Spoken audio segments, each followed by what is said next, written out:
2001 a little bit different.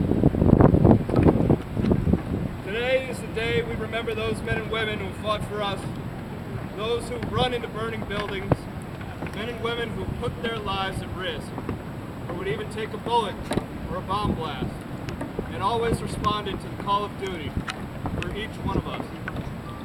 We gathered on the water here today in front of Baltimore's World Trade Tower, close to a remnant of the Twin Towers that lies behind us, to remember, reflect, and join in solidarity with our fellow service members, first responders, and the greater Baltimore paddling community.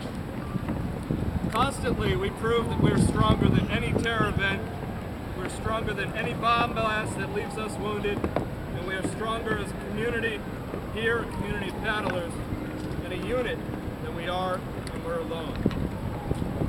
Today, we will honor those we lost by living up to the selfless example that the heroes gave themselves in the face of such grave evil.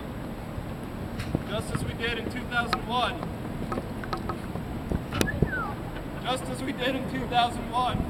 when America came together after the attacks, we gather here in service and remembrance in our boats today. No matter where we came from, what God we pray to, what race or ethnicity we are, we're united as one American family. May the same be said of us today and always. Please join in a moment of silence for our fallen brothers and sisters and reflect before the Baltimore City Fire Department offers up the water gun.